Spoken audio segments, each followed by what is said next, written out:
Hi everyone, this is Tom Kras. Welcome to my YouTube channel. This is part of my ongoing series of short videos to capture the flag cheat sheets for Linux challenges. Today I will take a look at containers and their role in CTF challenges. In particular, I will focus on runc and Docker to access root file system. You can find more information at my website. Find the link to that and other sites mentioned in the description section below.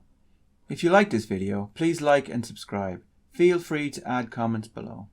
So, let's get started.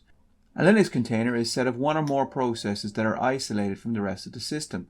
All the files necessary to run the container are provided from a distinct OS image like Ubuntu, CentOS, etc.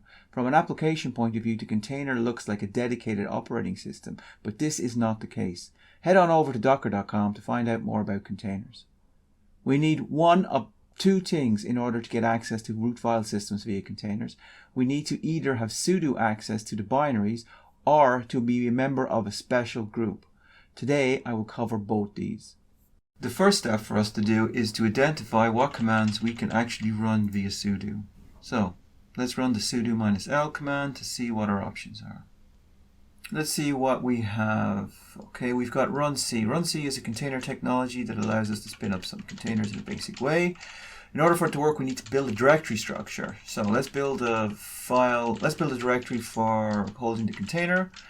Let's go into that. Let's make a directory called rootfs. Rootfs contains the file system over the container. Let's create a spec file. Notice that I'm running the runc without the sudo command here. It creates the spec file owned by the user Bob. If we used the sudo command, it would be owned by root, and then we couldn't edit it. So let's take a look at this file, and we'll go straight to the mount section. The mount section, we're going to create a new entry here that's going to point us to our root file system. So let's copy the proc one.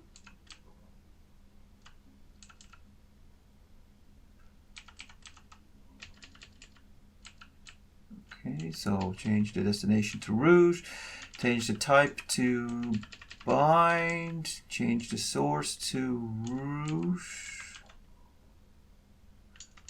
and we need to add an option section. This option section is for mount options. You can find the details of these in the man page for mount if you like. Our first option that we'll add is the read-write, is the rbind one. Then we'll add read-write, then we'll add our private.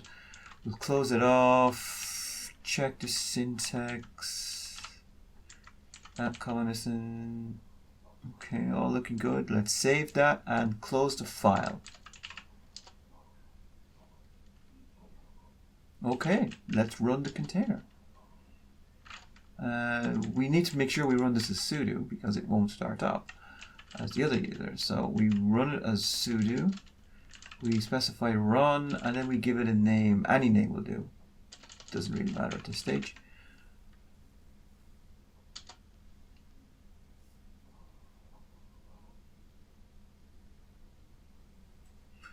Waiting. Okay, we have a shell. Let's see, what's the user? Root. Perfect. Let's see the root directory. Yes, perfect. We can read the files. Okay, so we have permissions to pretty much access anything in the file system as root. However, there is one small problem with this. The file systems are only mounted read-only. We can't actually modify anything in the file system using this method, but we can access it and we can read any file, which is probably useful enough for CTF challenges. Okay. For our next option, we will spin up a Docker container to try and read the root file system. First thing we need to do is take a look at what groups we're in. We have access to the Docker group. Perfect. This means we can run Docker as effectively root. So if we take a look at the etc shadow file on my system, it's denied as the user Tom Kras. It's not going to work. But if I spin up a Docker machine and mount up that root file system as part of that Docker image, let's see what happens.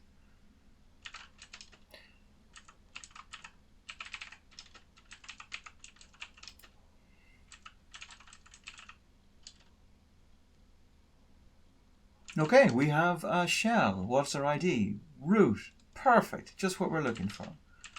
Let's take a look at the data directory where we mounted the root file system. Yes, and we can see everything that we mounted inside root is there. Let's take a look at the etc shadow. Can we read it? Yes, we can. It's perfect.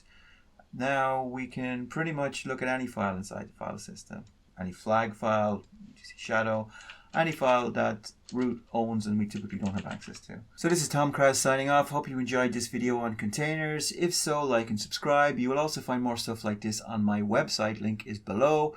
Catch you all later. Bye.